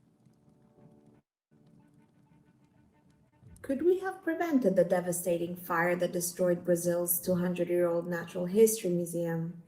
Or saved Nepal's historic temples in the 2015 Gorkha earthquake? According to disaster risk management specialists, if adequate risk reduction measures are put in place, the negative impacts of extreme hazard events can at least be lessened, if not fully avoided. But how can a heritage institution know if its efforts to reduce risks to heritage would be effective in the event of a disaster? SIMEX, or simulation exercise, is one of the most useful ways to evaluate the efficiency of risk reduction and emergency preparedness at a heritage place, museum, or religious shrine.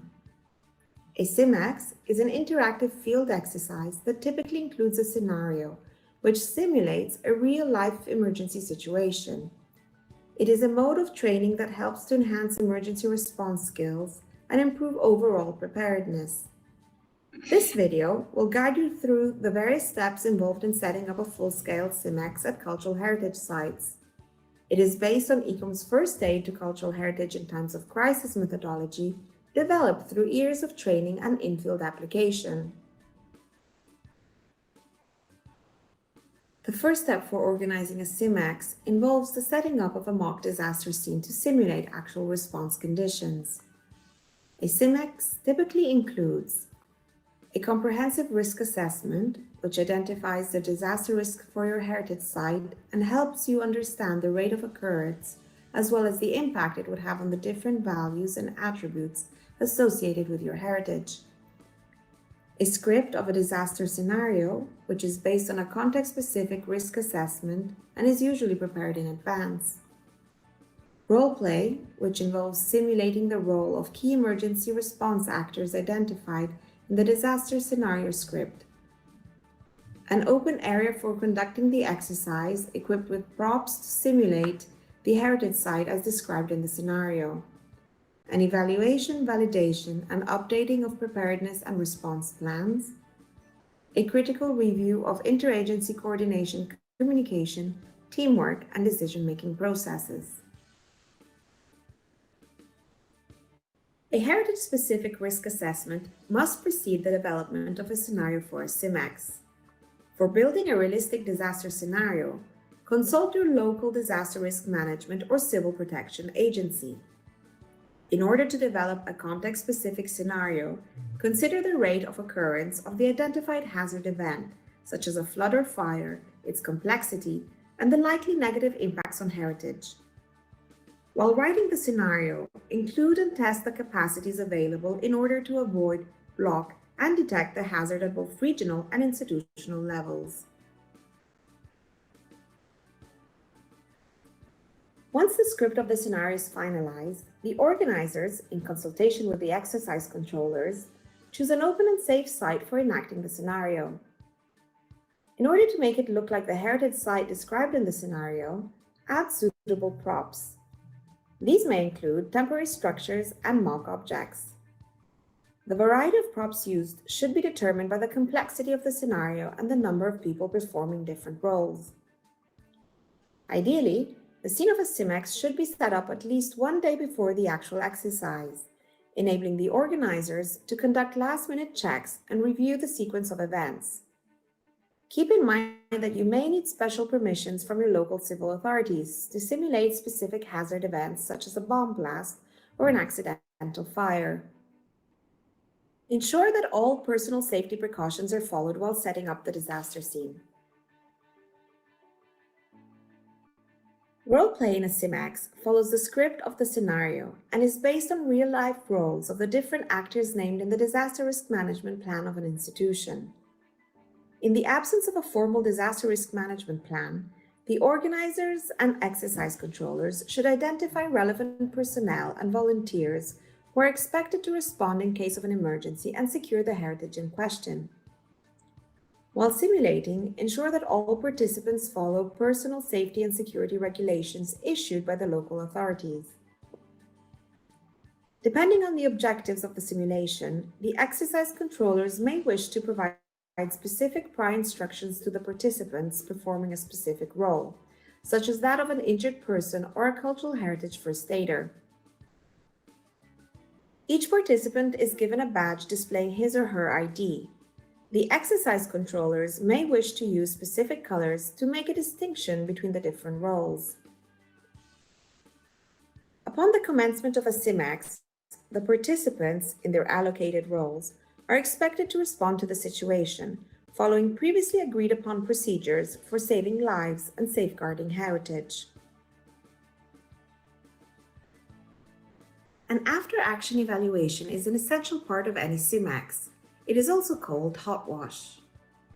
During a hot wash, the exercise controllers organize a group reflection to evaluate the efficacy of emergency response procedures and identify ways to improve interagency coordination, crisis communication, and teamwork. Ensure that all role players participate in the discussion and analyze each other's performance impartially.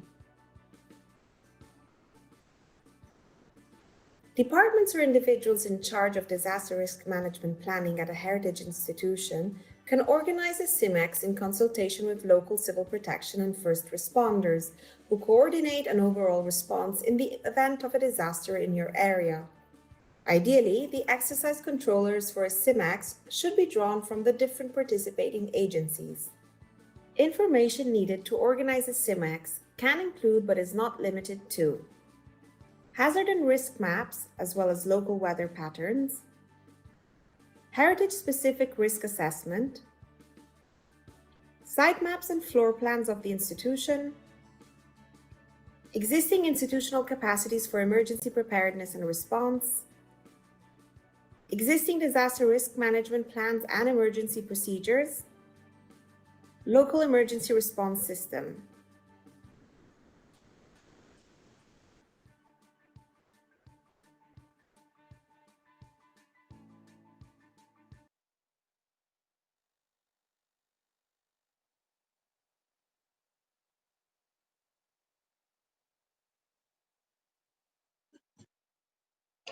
Muy bien, espero que este video un poco los introduzca en la necesidad de entrenarse también.